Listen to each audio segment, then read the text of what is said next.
क्या हालचाल चल रही है हमारी कॉन्सेप्ट मास्टर सीरीज। कमाल आ गए हैं वीनस मास्टर, मचाएंगे धमाल। यही वो एकमात्र डेस्टिनेशन है आपके लिए जहां पर आपको वो चीज सिखाई जाती है जो डेफिनेटली आपकी रैंक इंप्रूव करने के काम आती है, आपकी मोरल बूस्ट करने के काम आती है, आपके नॉलेज को एनहांस करने के काम आती है। और डेफिनेटली जब सब चीज एनहांस होगी, नॉलेज आ जाएगा, पावर होगी, तो कॉन्फिडेंस अलग लेवल का होगा भाई। चलिए आज भी हम बात करेंगे रिलेटिव मोशन का ही, लेकिन ये होगा हमारा थोड़ा अल्ट्रा प्रो मैक्स। कुछ कॉन्सेप्ट्स ऐसे होंगे जो बोले आपको लगेगा कि भैया ये तो हमने देख रखा है, ये तो हम जानते हैं, इन्हें तो हम काफ़ी अच्छे से करते आए हैं, लेकिन हम उसमें उतरेंगे, डीप डाइव करेंगे, डेप्थ में जाएंगे और आपको यहाँ पर रियल फिजिक्स सिखाएंगे। आपने ये जरूर देखा होगा कि भाई 3 पार्टिकल हैं ए बी सी, तीनों एक इक्विलेटरल ट्रायंगल के वर्टाइसिस पे हैं और तीनों ए बी को देख के चल रहा है, बी सी को देख के चल रहा है, सी ए को देख के चल रहा है, and they always move such that सब एक दूसरे को देख के ही चलते रहते हैं। और ये चलते चलते चलते चलते चलते चलते चलते किसी पॉइंट पर मिलते हैं और आपसे बहुत सारी चीजें पूछी जाती है। इसमें क्या इस तरह का क्वेश्चन अपन ने देखा है? क्या ये वाला कॉन्सेप्ट अपन ने देखा है, सीखा है, जाना है? यस और नो? बट क्योंकि आप इस कॉन्सेप्ट मास्टर सीरीज में आए हैं, तो क्या आपको ऐसी बेसिक चीज पढ़ाई जाएगी जो हर कोई पढ़ा देता है, या फिर आपको कहीं भी मिल जाएगा, या आपको ऑलरेडी आते हैं? ऐसे कॉन्सेप्ट तो होंगे ही नहीं इसमें। तो फिर क्या होने वाला है भैया? कुछ तो नया होगा, कुछ तो तूफानी होगा। देखो ध्यान से, सबसे पहले मुझे बताओ यार, इसमें जनरली क्या पूछते हैं आपसे? अगर आपने ये क्वेश्चन किया है, अगर आपने ये क्वेश्चन कर रखा है, तो आपसे क्या पूछा जाता है? What they ask. शाबाश, बहुत बढ़िया, वेरी गुड। यहां पर आपसे टाइम ऑफ मीटिंग पूछा जाता है कि कितने समय बाद वो मिलेंगे। क्या ये मैं सही बोल रहा हूं? है ना? ज्यादा से ज्यादा कोई बोलता है कि भैया डिस्टेंस कवर्ड बता दो कि कितनी डिस्टेंस कवर हुई होगी, ये पूछ लेते हैं। करेक्ट। हम क्या करने वाले हैं? हम भैया इसमें आग लगाने वाले हैं। सबसे पहले मैं आपसे पूछूंगा कि भाई at what time the particles will meet each other, ये इनका मिलन समारोह कितने समय बाद होगा? अगर ये इस तरह से चलना चालू है, एज लेंथ इक्विलेटरल ट्रायंगल की ए है, तो इनका मिलन समारोह कितनी देर बाद होगा? ये पहला प्रश्न है। दूसरा मैं आपसे पूछूंगा कि भाई डिस्टेंस कितनी ट्रेवल की, हर एक पार्टिकल ने कितनी डिस्टेंस ट्रेवल की, ये पूछा जाएगा। और तीसरा पूछा जाएगा आपसे कि भाई what is the magnitude of the displacement of each particle, कि जो हर पार्टिकल है इसका नेट डिस्प्लेसमेंट कितना होगा। और क्या पूछा जाएगा? और पूछा जाएगा कि भाई what is the magnitude of average velocity, आपसे हर पार्टिकल की एवरेज वेलोसिटी बताने को बोला जाएगा। और क्या बोला जाएगा? आपसे बोला जाएगा कि ये जिस पाथ में चल रहा होगा, डेप्थ बढ़ती जा रही, देखते हैं ना भाई, ध्यान से, अरे डेप्थ बढ़ती जा रही भाई। Find the polar equation of the path of the particles, ये जो पार्टिकल जिस पाथ पर चलेगा उस पाथ की मुझे पोलर इक्वेशन बतानी है। क्योंकि क्वेश्चन में लिखा है कि भाई you have to assume the centroid of the triangle to be at origin and the plane polar coordinate system. ये जो हमको मानना है, क्या मानना है हमको? प्लेन पोलर कोऑर्डिनेट सिस्टम मानना है। और जो इनिशियल लाइन है उसको वर्टिकल मानना है। ये अपने को क्वेश्चन में दे रखा है ऑलरेडी। क्वेश्चन में आपको दे रखा है भाई साहब, जो इक्वेशन होगी, जो कर्व, जिस कर्व में जा रहा होगा या जिस भी पाथ में वो पार्टिकल जा रहा होगा, आपको उस पार्टिकल के पाथ की इक्वेशन बतानी है। पाथ की इक्वेशन बतानी है भाई, polar equation of the path of the particle. और क्या पूछा जाएगा? और पूछा जाएगा कि भाई इसकी जो एवरेज स्पीड होगी वो बता दो। बस थक गए क्या? और थक गए क्या? नहीं भाई, अभी तो और पूछा जाएगा कि ये पूछा जाएगा कि जब ये मिलेंगे सेंट्रॉइड पर, हमको सबको पता होता है कि ये सेंट्रॉइड पे मिलते हैं, ज्योमेट्रिकल सेंटर पे मिलते हैं। आपसे ये पूछा जाएगा कि जब ये सेंट्रॉइड पे मिलेंगे तो कितने रिवॉल्यूशन लगा देंगे, कितने चक्कर लगा देगा वो घूम के कितने चक्कर बाद पहुंच जाएगा। और क्या पूछा जाएगा? और पूछा जाएगा कि भाई इसका टेंजेंशियल एक्सेलरेशन कितना है, नॉर्मल एक्सेलरेशन कितना है, टोटल एक्सेलरेशन कितना है, और इसका जो रेडियस ऑफ कर्वेचर है इनिशियल पॉइंट पर वो बता दो। देख भाई, रेडियस ऑफ कर्वेचर पूछा जाएगा आपसे। क्या बात कर रहे हो भाई, रेडियस ऑफ कर्वेचर निकालना अपने को इस पार्टिकल का, इस सिस्टम का, कहां पर? इनिशियल पॉइंट पे।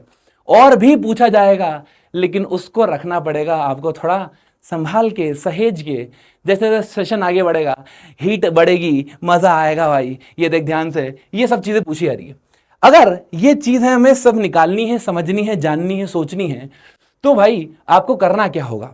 आपको प्री रिक्विजिट क्या क्या आना चाहिए, मैं थोड़ा सा उस पर बात कर लेता हूं कि अपने को क्या क्या चीजें आना चाहिए। लेट्स से एक पार्टिकल है जो किसी रैंडम पाथ पे मूव कर रहा है, ऐसे, ठीक, ऐसे पाथ पे मूव कर रहा है, कोई दिक्कत नहीं, कहीं भी मूव कर सकता है।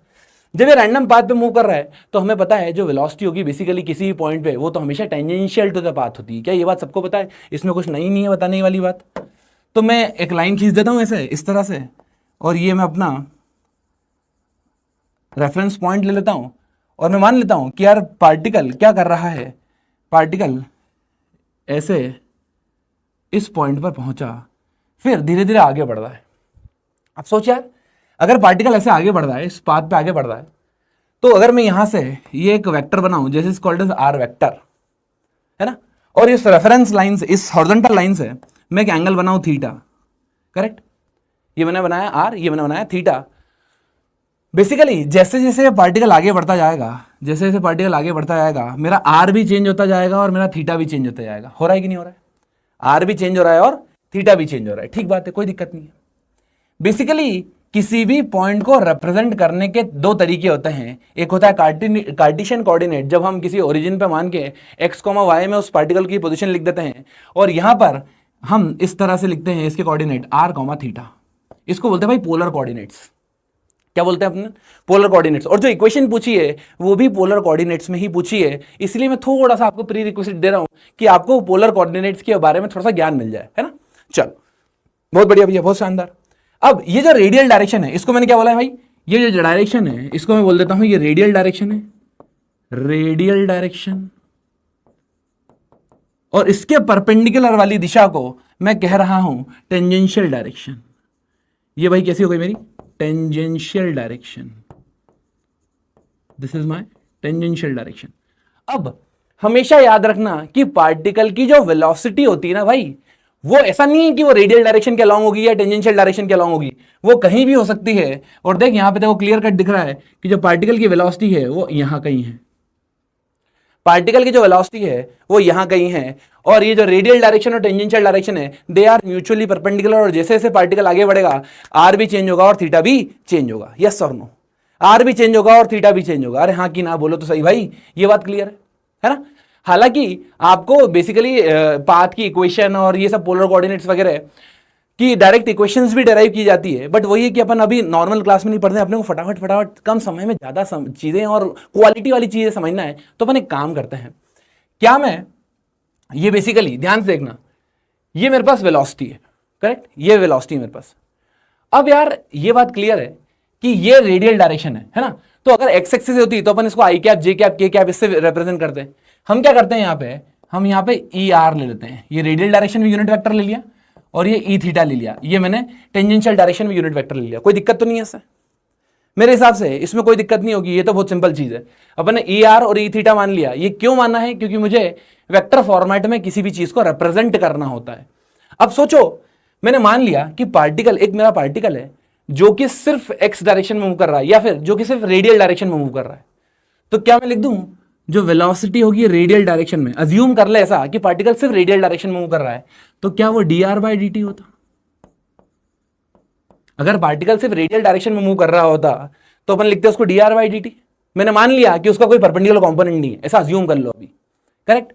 अगर मुझे वेलोसिटी थीटा डायरेक्शन में लिखना है, अगर मुझे वेलोसिटी थीटा डायरेक्शन में लिखना है, मतलब समझ, अगर इस पॉइंट पर पार्टिकल कुछ एंगुलर वेलोसिटी से घूम रहा है ओमेगा, कुछ एंगुलर वेलोसिटी से घूम रहा है ओमेगा, तो क्या आप अब आपको ऐसा मानना है कि इस रेडियल डायरेक्शन में कोई कंपोनेंट नहीं है, सिर्फ कंपोनेंट जो भी है वो कहां है, वो सिर्फ टेंजेंशियल डायरेक्शन में है। तो मैं क्या ऐसे लिख सकता हूं, it is v is equals to omega cross r. अरे यार बोलना, क्या मैं v थीटा को लिख दूं r into d theta by d T, r into d theta by d T? Yes और नो? इसका मतलब क्या, अगर मुझे वेलोसिटी लिखनी होगी, अगर मुझे वेलोसिटी लिखना होगी तो मैं क्या ऐसा लिख सकता हूं क्या, dr/dt, डायरेक्शन कौन सी, e r cap, plus r into d theta by d t, direction कौन सी, ई थीटा कैप। यस और नो? अरे हाँ की ना, जैसे x i cap plus y j cap लिखते थे उसी फॉर्मेट में, जिस तरह से अपन x i cap plus y j cap लिखते हैं, बस उसी फॉर्मेट में है ये। देख क्या, ये मैंने वेलोसिटी लिख दी पोलर कोऑर्डिनेट्स में, पोलर कोऑर्डिनेट्स में। तो बेसिकली अगर मुझे पोजीशन लिखना होती तो बेसिकली क्या करें यार, ये तो पोजीशन बड़ा इजी हो गया भैया, ये हो गया अपना D R plus R D theta, D T D हटा दिया मैंने, अरे डी टी हटा लो दो तरफ से, तो वी डी टी क्या हो जाएगा पोजीशन। अच्छी बात है, बहुत बढ़िया। सिमिलरली अब एक चीज और समझ, मान लो कोई पार्टिकल है ऐसे ऐसे चल रहा है, क्या हम ये बात जानते हैं कि ये जो वेलोसिटी होती है, ये पार्टिकल ऐसे चल रहा है मान लो, है ना, क्या जो पार्टिकल की वेलोसिटी होती है वो हमेशा टेंजेंशियल टू द पाथ होती है? क्या कोई ऐसा तो नहीं है जिसको लिखना पड़े कि भैया टेंजेंशियल वेलोसिटी? अरे कॉमन सेंस होता है ना या तो, कि जो वेलोसिटी होती है भाई साहब वो क्या होगी मेरी, टेंजेंशियल टू द पाथ होगी। ठीक बात है, कोई दिक्कत नहीं है। लेकिन अगर मान लो ये पार्टिकल, यहां पे क्या हो रहा है, मान लो पार्टिकल की स्पीड और डायरेक्शन दोनों चेंज हो रही है, तो उसके लिए रिस्पॉन्सिबल कौन होता है? अगर आपको पता हो कि एक एक्सेलरेशन टेंजेंशियल डायरेक्शन में होता है और एक एक्सेलरेशन नॉर्मल डायरेक्शन में होता है, दो एक्सेलरेशन होते हैं भाई, और जो उनका रिजल्टेंट होता है उसी को अपन नेट एक्सेलरेशन बोलते हैं, ए नेट, उसी को अपन नेट एक्सेलरेशन बोलते हैं, ए नेट, करेक्ट। ये जो टेंजेंशियल वेलोसिटी को बेसिकली टेंजेंशियल वेलोसिटी ना बोलते हुए सिंपल में बोलूं कि जो टेंजेंशियल कंपोनेंट ऑफ एक्सेलरेशन है, क्या ये रिस्पॉन्सिबल होता है स्पीड को बढ़ाने या घटाने के लिए? और ये जो परपेंडिकुलर एक्सेलरेशन है ये रिस्पॉन्सिबल होता है दिशा को चेंज करने के लिए। अगर मुझे डायरेक्शन चेंज करना है तो नॉर्मल एक्सेलरेशन की होना जरूरी है, और अगर मुझे स्पीड बढ़ाना है या घटाना है तो यहां पर टेंजेंशियल एक्सेलरेशन जरूरी है। यस और नो? अरे हाँ कि ना, यस। क्या हम जानते हैं कि जो नॉर्मल एक्सेलरेशन होता है भैया वो v square divided by radius of curvature होता है, और जो टेंजेंशियल एक्सेलरेशन होता है वो होता है d by d T of speed, D by d T of speed. Yes और नो? पहले बता, क्या बात क्लियर? क्या ये बात क्लियर है? क्या इतनी बात क्लियर है? अगर इतनी बात क्लियर है तो फिर मैं अब वापस क्वेश्चन पे चलूंगा और आपको मैं दिखाऊंगा कि कितना आसान है इसको निकालना, अगर हमको ये बेसिक चीजें आती है तो। ये समझ हमारी सिचुएशन क्या है। सिचुएशन ये है कि ये पार्टिकल यहाँ है, ये यहाँ है, ये यहाँ है, इक्विलेटरल ट्रायंगल है, डिस्टेंस बराबर बराबर है, इन दोनों के बीच में एंगल जो हमेशा 60 रहेगा। अगर मैं एक वर्टिकल लाइन डाल दूं यहाँ पर तो ये हमेशा 30 डिग्री मतलब पाई बाय 6 एंगल हमेशा पाई/6 रहेगा। कैसे? अब ध्यान से देखो, ये आगे बढ़ा, फॉर एग्जाम्पल ये कहां पे मिल जाएंगे, ये इस पॉइंट पे आके मिल जाते हैं, दोनों जिस पॉइंट पर आके मिलते हैं, क्या हम उसी पॉइंट को सेंट्रॉइड बोलते हैं? क्या हम जानते हैं कि ये सेंट्रॉइड पर आके मिलते हैं? क्या हम जानते हैं ये पॉइंट, ये पार्टिकल्स जितने भी है ये सारे सेंट्रॉइड पे आके मिलते हैं? ठीक है, ये सेंट्रॉइड पे आके मिलते हैं। एक्चुअली में ये चलते कैसे, ध्यान से देख, ये चला, ये चला, ये इधर चला। अब इसकी वेलोसिटी की डायरेक्शन ऐसी हो जाएगी, इसकी ऐसी हो जाएगी, इसकी ऐसी हो जाएगी, and they are moving with same speed. उनकी जो स्पीड होगी वो सेम होगी, स्पीड चेंज होने वाली नहीं है। क्वेश्चन में लिखा हुआ है कि वो हमेशा एक दूसरे की तरफ देखते हुए चलेंगे, लेकिन उनकी जो वेलोसिटी है वो क्यों चेंज हो रही है? क्योंकि उनकी दिशा चेंज हो रही है, क्योंकि उनकी दिशा चेंज हो रही है भाई। यहां पर magnitude of the velocity change नहीं हो रही है। अच्छा, अब देख और आगे बढ़े, जैसे मान लो वो और आगे बढ़ेंगे तो ये पार्टिकल यहां आ जाएगा, मतलब ये हमेशा क्या एक कांस्टेंट ट्रायंगल मेंटेन करते हुए चलेंगे? क्या ये हमेशा कांस्टेंट ट्रायंगल मेंटेन करते हुए चलेंगे? यस और नो? क्या ये हमेशा एक कांस्टेंट ट्रायंगल मेंटेन करते हुए चलेंगे? ऐसे ऐसे भले छोटा होते जाएगा वो ट्रायंगल, है ना, मैंने यूं नहीं किया भैया, मैंने ट्रायंगल बना रखा है ये। तो आप देखो ये ट्रायंगल छोटा होते जाएगा, लेकिन रहेगा वो ट्रायंगल ही, रहेगा वो ट्रायंगल ही। और ये ट्रायंगल छोटा होते होते होते होते होते होते होते ये कहां आके मिल जाएगा? ये आके आपको दिख जाएगा, देखो भाई, टक टक टक टक, triangle triangle triangle triangle triangle triangle triangle triangle, और ये एक पॉइंट पे आकर मिल गया। वो पॉइंट होगा मेरा सेंट्रॉइड का, और ये जो पार्टिकल चल रहा है ये क्या होगा? यही तो मेरी पाथ हो गई। अरे यही तो पाथ है इसका, यही तो पाथ है, यही, इसी की तो इक्वेशन निकालना आपने वो पोलर फॉर्मेट में, यही पाथ है इसको। अरे भैया क्या बात है। ये जो आपको दिख रहा है यहां से यहां तक, ऊपर से चालू करो बट ठीक है, ये क्या इसी की इक्वेशन पूछी गई है आपसे? क्या इसी की इक्वेशन पूछी गई है? इसी की इक्वेशन पूछी गई है। ये जो ऐसा अजीब सा पदार्थ दिख रहा है, टेढ़ा टेढ़ा टेढ़ा टेढ़ा टेढ़ा टेढ़ा टेढ़ा, इसी की इक्वेशन हमसे पोलर कोऑर्डिनेट्स में पूछी गई है। बिल्कुल हम निकालेंगे और बहुत आसानी से निकालेंगे, और आपको भी बोलेंगे भाई मजा आ गया। अच्छा, इसमें एक चीज समझो, यहां पर कि यार जब पार्टिकल ऐसे जा रहा है तो उसकी वेलोसिटी इधर है, करेक्ट? उसकी वेलोसिटी इधर है, और अगर मैं यहाँ पे एक वर्टिकल लाइन डाल देता हूँ तो वो एंगल हमेशा 30 डिग्री है।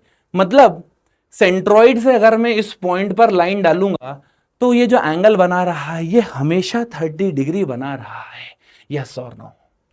क्या हमेशा 30 डिग्री बनता हुआ दिख रहा है? क्या हमेशा 30 डिग्री बनता हुआ दिख रहा है? ये बोलो तो सही भाई, आपको बोलना पड़ेगा। चल अब मान ले कि ये पार्टिकल है, चलते अपन सीधे कॉन्सेप्ट के ऊपर कूदते हैं। अब कॉन्सेप्ट के ऊपर डाई लगाते हैं। आ जाओ भाई, ये जो पार्टिकल है क्या ये ऐसे कुछ चला है ना? ऐसे कुछ थोड़ा सा और सुंदर बनाऊं क्या? हालांकि मुश्किल है मेरे लिए, बट कोशिश करने वालों की कभी हार नहीं होती, है ना? आगे का नहीं बनाया मैंने, आगे कुछ और भी होगा, वो ये अपन ने ले लिया, ठीक बात है। अच्छा अब सोचो, अगर मैं किसी भी जनरल पॉइंट पर ये मैंने मान लिया पी पॉइंट है, करेक्ट? पी पॉइंट है यार। पी पॉइंट पे अगर मैं एक सेंट्रॉइड से लाइन बनाऊंगा, ये मैंने सेंट्रॉइड मान लिया, ये अपना सेंट्रॉइड है। सेंट्रॉइड को अपन ओरिजिन मान लिया 0,0। ये अपना हो गया आर वेक्टर, यहां से यहां तक ये क्या हो गया अपना आर वेक्टर, समझ ना? और ये कितना हो गया अपना? ये थीटा हो गया। अभी सिखाया मैंने आर का थीटा वाला कॉन्सेप्ट, है ना? इसका मतलब ये जो डायरेक्शन है ये मेरे पास पॉजिटिव रेडियल डायरेक्शन,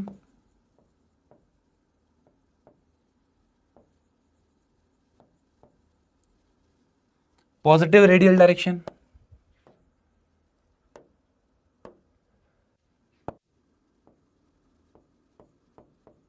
और अगर मैं इसके परपेंडिकुलर बना लेता हूं, इसके परपेंडिकुलर बना लेता हूं, इसके परपेंडिकुलर बना लेता हूं, इसके परपेंडिकुलर बना लेता हूं,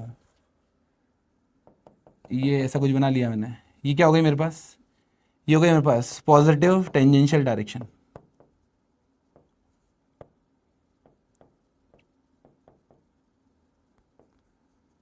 बोलो बोलो बोलो बोलो, पॉजिटिव टेंजेंशियल डायरेक्शन, यस और नो?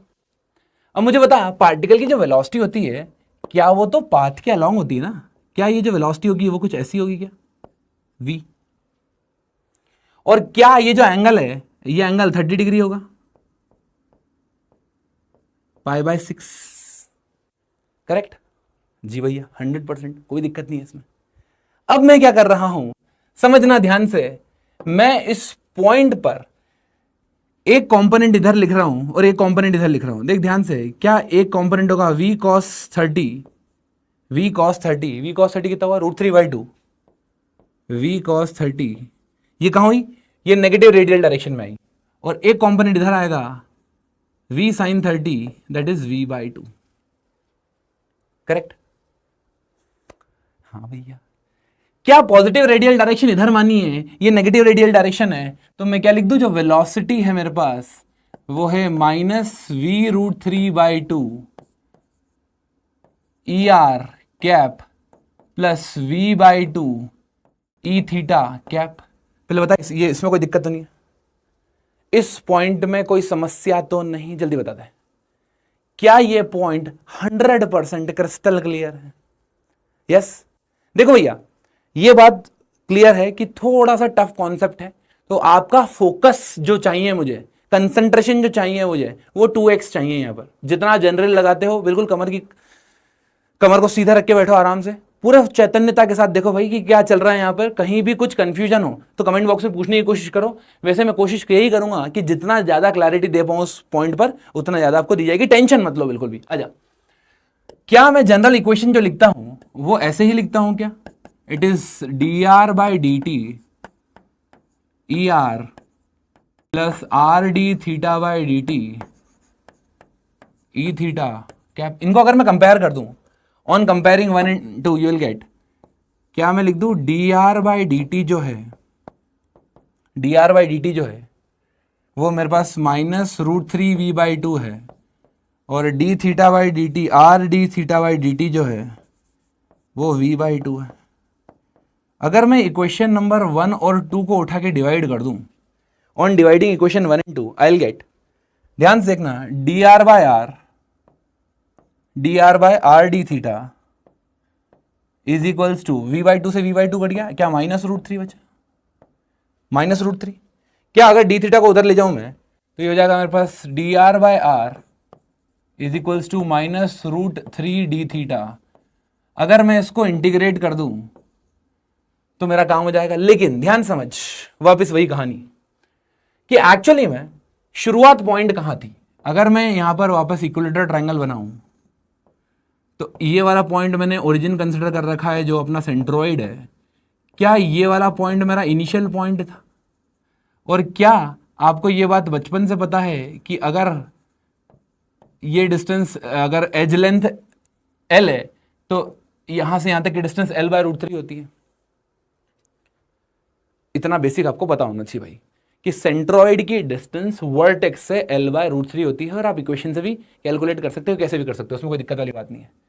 मतलब जब मेरा पार्टिकल स्टार्ट हुआ t = 0 पे, उसकी पोजीशन कितनी थी भाई? r = l/√3 थी। जब थीटा कितना था मेरा? थीटा 0 था। क्यों? क्योंकि मैंने रेफरेंस लाइन ही वर्टिकल मानी थी।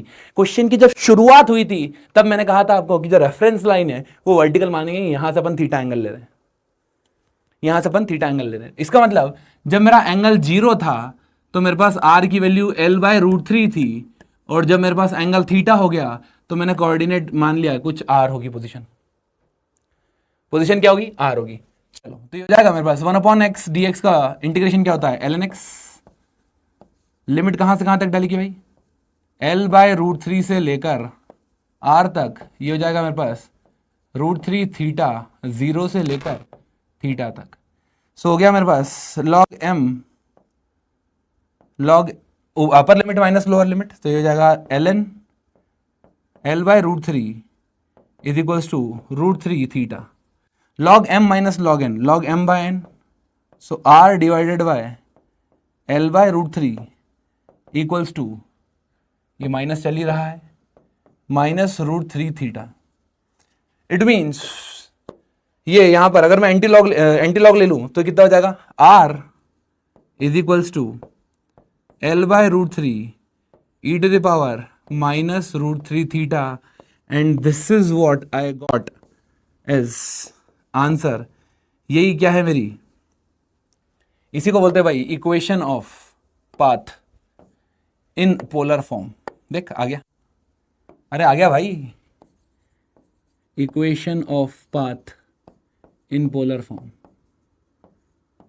क्या r और थीटा के फॉर्मेट में मैंने इक्वेशन ऑफ पाथ निकाल ली? क्या r और थीटा के फॉर्मेट में इक्वेशन ऑफ पाथ निकाल ली? भाई आनंद आया कि नहीं? बोलो यार। अरे आसान था ना कॉन्सेप्ट। अगर अपन यहां पर धैर्य रखें और चीजों को समझने की कोशिश करें तो चीजें समझी जा सकती है। बस तुम उसे शिद्दत से चाहो और उतना चाहो जितना चाहा जा सकता है।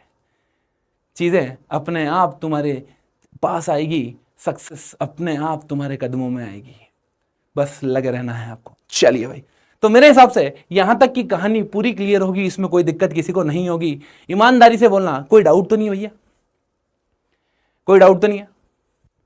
ये अपने पास क्या आ गया? आर आ गया। अब इस इक्वेशन को अगर मैं बहुत ध्यान से देखूं तो ये क्या है यार? ये बेसिकली है r is equals to l/√3 e to the power √3 theta, है ना? वो ऊपर नेगेटिव था, नीचे पॉजिटिव ले आया मैं, नीचे इसको मैं पॉजिटिव ले आया।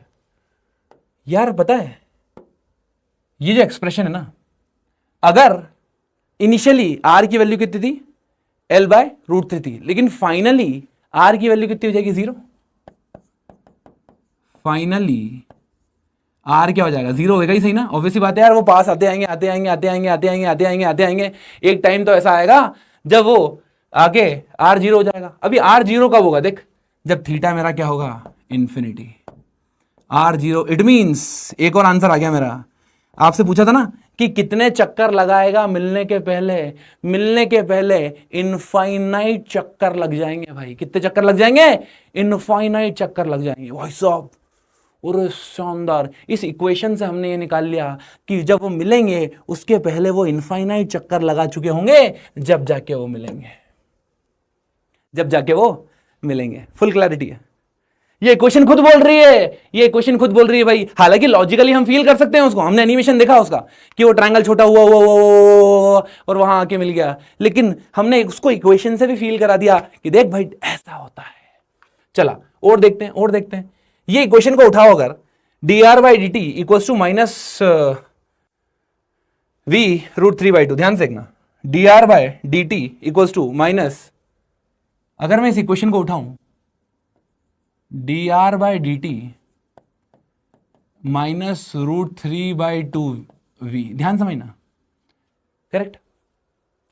एक चीज समझो, dr equals to minus √3/2v dt, अगर मैं इसको इंटीग्रेट कर दूं कहां से कहां तक, ये dr क्या है अपनी बेसिकली, देखो यार इनिशियल पोजीशन क्या थी, इनिशियल पोजीशन थी मेरे पास L/√3, फाइनल पोजीशन क्या है, फाइनल पोजीशन है 0, है ना। क्या ये तो कांस्टेंट है, अपन को सिखा रखा है क्वेश्चन में कि जो स्पीड है पार्टिकल की वो तो बचपन से ही कांस्टेंट है। तो ये कितना हो गया भाई, ये आ गया अपना r, लिमिट डलेगी L/√3, लोअर लिमिट है, अपर लिमिट है 0, यहां आएगा इक्वल टू माइनस √3/v, बाहर ही चल रहा है √3/2, और dt का इंटीग्रेशन t हो जाएगा 0 से लेकर t टाइम में। और मैंने मान लिया कि t टाइम पर ये मिल गए, क्योंकि मुझे मीटिंग टाइम निकालना है ना। What I want in life, I want to calculate meeting time, I want to calculate meeting time. हमें ये पता करना है कि मीट कब हो कर रहे हैं, क्योंकि हमें ये बात तो पता है कि वह सेंट्रॉइड पर मिलेंगे। अगर वो सेंट्रॉइड पर मिलेंगे तो भैया कब मिलेंगे ये भी तो पता करना है अपने को। जो पहला क्वेश्चन होता है कि what is a meeting time, इससे अपन निकाल लेते हैं। देख भाई मेरे पास पता पड़ गया, upper limit minus lower limit minus L/√3 is equals to √3v/2 into time t √3 से √3 घटेगा नहीं, ये हो जाएगा मेरे पास, माइनस से माइनस कट जाएगा, माइनस से माइनस कट जाएगा, मेरे पास आ गया 2L/3v and this is the time of meeting.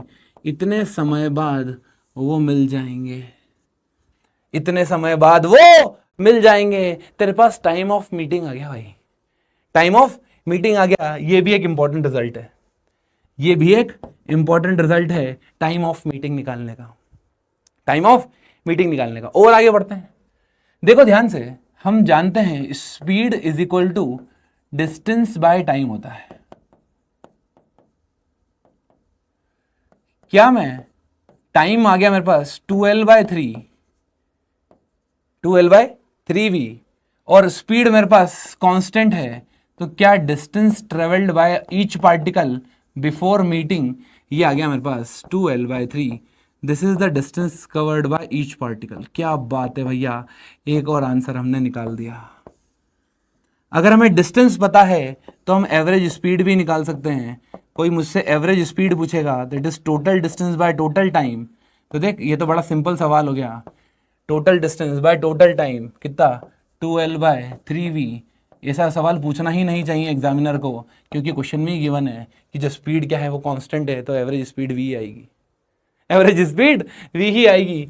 चल देख बेटा, कभी डिस्प्लेसमेंट पूछ लिया जाए आपसे, कभी आपसे डिस्प्लेसमेंट पूछ लिया जाए, तो डिस्प्लेसमेंट क्या होगा, डिस्प्लेसमेंट तो हर बच्चा जानता है। अगर ये इक्विलेटरल ट्रायंगल है, पार्टिकल यहाँ से स्टार्ट होकर अगर फाइनल पोजीशन यहाँ है सेंट्रॉइड पर, तो जो बीच की पोजीशन है, मतलब shortest distance between the initial point and the final point, क्या ये L/√3 होती है। तो इसका मतलब डिस्प्लेसमेंट तो कितना आ गया मेरे पास, L/√3। अगर डिस्प्लेसमेंट है, टाइम है, तो क्या एवरेज वेलोसिटी निकाल सकते हैं, बिल्कुल। We can calculate average velocity as net displacement by total time, और टोटल टाइम कितना है 2L/3v, 2L/3v, ये कट गया, मेरे पास आ गया भाई 2 पर चले जाएगा, ये हो जाएगा √3v/2। This is my average velocity. ये भी एक आंसर है जो हमसे पूछा गया था, ये भी एक आंसर है जो हमसे पूछा गया था। क्लियर, आसान भाई, आसान है। चलिए अब एक्चुअली में ये जो हमने फंक्शन देखा अभी, ये जो हमने फंक्शन देखा L/√3 e⁻³ थीटा, आपको ऐसा नहीं लग रहा कि ये L/√3 डिवाइडेड बाई e⁻+3θ, ये कुछ ऐसा फॉर्मेट है A/e⁻B θ टाइप, A/e⁻B θ टाइप, ऐसा कुछ है। A कांस्टेंट है और B भी कांस्टेंट है। इस तरह का जब भी फंक्शन आता है, ये एक स्पेशल फंक्शन को रिप्रेजेंट करता है, that is called as logarithmic spiral. A divided by B to the power A divided by e⁻B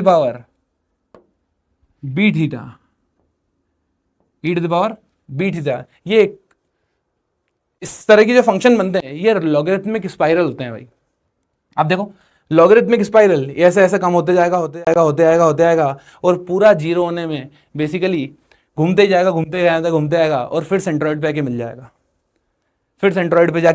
मिल जाएगा, यही क्या होती है, मेरी लॉगरिथमिक स्पाइरल की इक्वेशन होती है। तो ये जो इक्वेशन आई है यहां पर कर्व की, ये लॉगरिथमिक स्पाइरल है।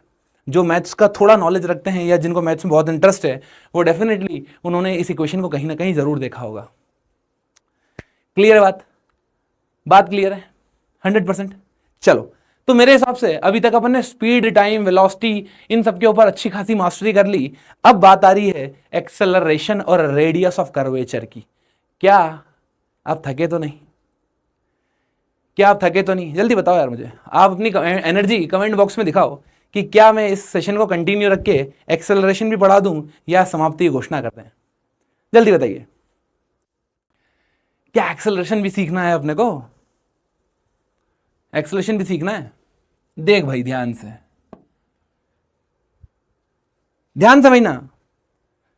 समझना। एक्सेलरेशन अगर मुझे देखना हो तो हमने क्या सीखा कि ये जो पार्टिकल है, बेसिकली ये जो पार्टिकल है ऐसे ऐसे ऐसे जो चल रहा है, ये पार्टिकल जो चल रहा है इस तरह से, है ना, इस तरह से पार्टिकल चल रहा है।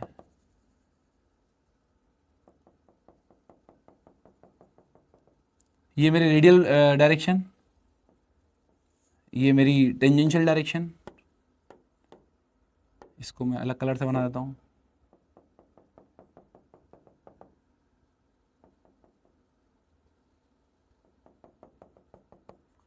ये टेंजेंशियल डायरेक्शन, करेक्ट। और ये जो पार्टिकल है वो लेट्स से यार ऐसा कुछ है ना, ये v है ना। ये कितनी थी भाई? ये अपनी v/2 और ये √3v/2,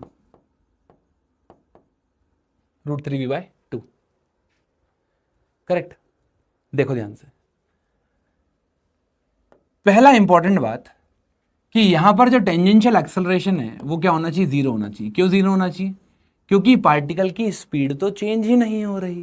क्वेश्चन में क्लियर कट लिखा हुआ है कि पार्टिकल की स्पीड चेंज नहीं हो रही, और अगर पार्टिकल की स्पीड चेंज नहीं होती है तो टेंजेंशियल एक्सेलरेशन तो 0 होता है भाई। इसका मतलब इसके ऊपर सिर्फ और सिर्फ नॉर्मल एक्सेलरेशन नहीं है, इसके बाद जितना भी एक्सेलरेशन है वो नॉर्मल एक्सेलरेशन भी है ना। अब देखो यार, नॉर्मल एक्सेलरेशन निकालने के लिए एक छोटी सी सिंपल सी मैथमेटिक्स समझनी पड़ती है अपने को। क्या कि मान लो अगर कोई वेक्टर है, लेट्स से कि ये एक वेक्टर है जो ओमेगा से घूम रहा है इस तरह से, है ना। तो मैं जानता हूं यार, ये लेट्स से अगर मेरे पास ये पार्टिकल है ऐसा घूम रहा है और मुझे उससे एक्सेलरेशन निकालना, नॉर्मल एक्सेलरेशन कितना होगा? तो बेसिकली नॉर्मल एक्सेलरेशन निकालने के लिए इसको कुछ नहीं करते हैं, it is omega into v कर दो, काम खत्म। ओमेगा इंटू वी कर दो, काम खत्म। ओमेगा इंटू वी कर दो, ये मेरे पास आ जाएगा नॉर्मल एक्सेलरेशन। ये स्टैंडर्ड फॉर्मूला है, इसको आप ऐसे समझ सकते हो, है ना। अगर पार्टिकल सिर्फ नॉर्मली आ रहा है, नॉर्मली घूम रहा है, तो अपन इसको लिख सकते हैं ओमेगा इंटू है। पहले बताओ यार, ये कहानी क्लियर है कि नहीं? यहां तक के पार्ट में किसी को कोई दिक्कत है? जल्दी बताओ, यहां तक के पार्ट में किसी को कोई दिक्कत तो नहीं है? अरे स्मूथ है, करेक्ट, क्लियर बात? अच्छा ठीक है।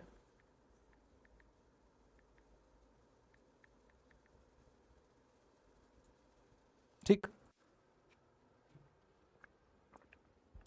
अब समझना एक चीज, क्या मैं ऐसे लिख दूं उसको क्या मैं जो अपना एक्सेलरेशन है उसको यही तो लिखना है अपने को यार। देखो ये टेंजेंशियल डायरेक्शन में जा रहा है, राइट, ये टेंजेंशियल डायरेक्शन में आ रहा है, तो अपन अगर रोटेशनल मैकेनिक्स लगाएं v equals to r omega, या अगर मुझे ओमेगा निकालना है तो क्या मैं v perpendicular divided by r लगाता हूं, इससे मेरी ओमेगा आ जाएगी, इससे मेरी क्या आ जाएगी, ओमेगा आ जाएगी। तो देखिए यार ओमेगा v परपेंडिकुलर कितना है, v परपेंडिकुलर v/2 और r तो मैंने कंसिडर कर रखी है तो ओमेगा निकल गई।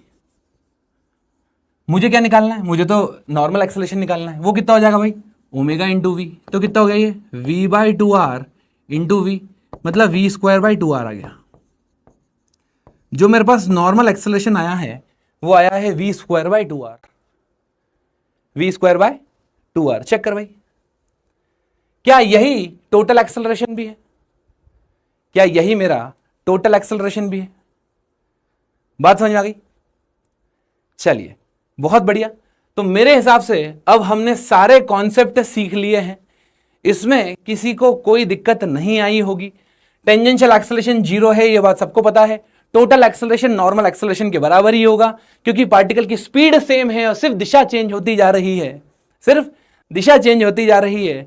और कोई अपने से रेडियस ऑफ कर्वेचर पूछ लेता, कोई अपने से रेडियस ऑफ कर्वेचर पूछ लेता। अच्छा ये भी उन्होंने दे रखा है कि अपने को क्या इनिशियल पॉइंट पे निकालना है, कहां पे निकालना है भाई, इनिशियल पॉइंट पे निकालना है। तो एट इनिशियल पॉइंट, ध्यान से देख, एट इनिशियल पॉइंट क्या जो r की वैल्यू है वो l/, l है ना, डिस्टेंस l ले रखी ना, l, हाँ l/√3 है क्या, l/√3। तो आप यहां पे डाल दो, मेरे पास आ गया जो नॉर्मल एक्सेलरेशन आएगा वो आएगा v²/2l/√3, v²/2r, v²/2r और r की वैल्यू l/√3। ठीक है, चलो कोई अपने से पूछ लेता कि भैया रेडियस ऑफ कर्वेचर बताओ, रेडियस ऑफ कर्वेचर बताओ, कहां पर, इनिशियल पॉइंट पर। क्या इनिशियल पॉइंट पर हमें स्पीड पता है, बिल्कुल। क्या नॉर्मल एक्सेलरेशन पता है, बिल्कुल।